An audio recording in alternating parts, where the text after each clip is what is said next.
Dans la montée d'Envalira, Bahamontes, Jiménez, Pulider accélère. Jacques Anquetil est derrière. Il n'a pas digéré un méchoui ingurgité la veille. Et il a perdu pied. Oppressé, fiévreux.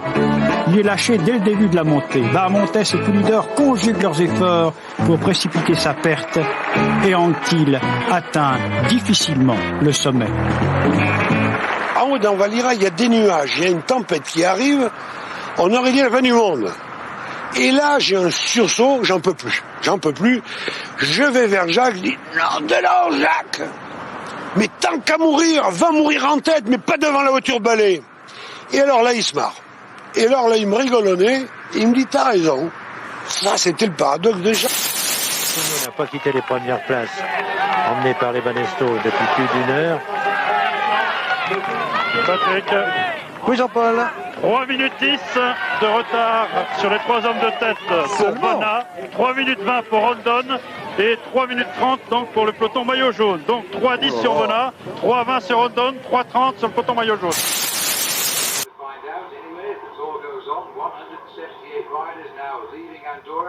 They go out by the way they came in. The difference is, of course, this man is now in the maillot jaune, Jan Uring. The top of the fourth Valera awaits the riders, and then it's more or less with a few ripples all downhill to Perpignan. And again, as you got toward the top of the climb, they tried it as a punch fall, not a wheel turn in anger, and over the top of the climb we've had Richard Beret. Ahí ya le falta un poquito de fuerza y Jiménez, que va a pasar a ser el líder de la clasificación de la montaña probablemente al acabar la etapa de hoy.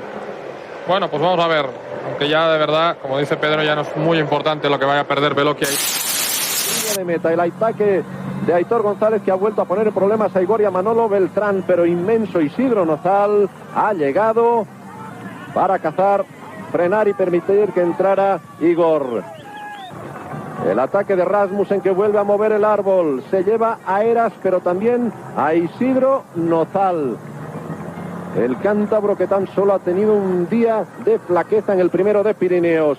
Otro nuevo ataque de Aitor González.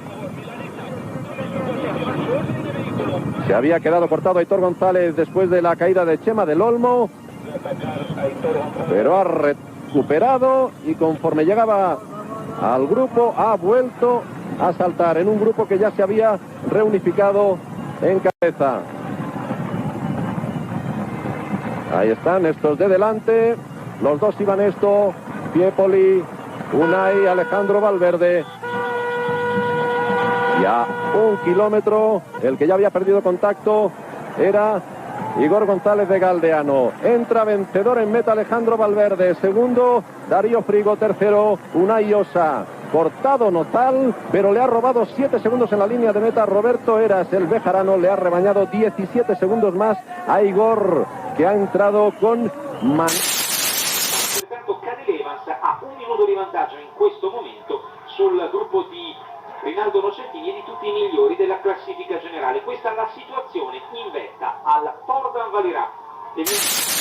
Le départ donné de la principauté d'Andorre, le peloton qui était plutôt détendu, on va le voir, à l'image du maillot jaune que l'on a rarement vu aussi souriant lors d'un départ, d'une course et d'une étape du Tour de France. Oui, les coureurs étaient tranquilles. J'ai même croisé hier dans les rues d'Andorre Alejandro Valverde qui se promenait en famille, donc vraiment départ détendu. Et une étape qui démarre vite par contre par l'ascension du port d'Envalira, le toit de ce Tour de France avec ses 2408 mètres. Rui Costa, Tom Dumoulin, Vincenzo Nibali passent en tête. Il fallait être bien réveillé ce matin. Absolument, puisque le vent était favorable, ça montait vite et énormément de coureurs faisaient de l'homme traîneur avant le départ pour s'échauffer. Voilà Thibaut Pinot qui a peut-être pris un départ un peu plus... La descente d'Envalira, Quintana est rejoint. Pour Guillaume Martin qui a consenti des efforts dans la montée, le plus dur commence. Et il n'est pas dans les roues là, Guillaume, malheureusement. Il faudrait qu'il y ait un moment de flottement derrière pour qu'il puisse reprendre sa place dans ce groupe. Parce que là, ça peut vite faire 1 minute au bas de la descente. C'est-à-dire au pied du col de Béchalis.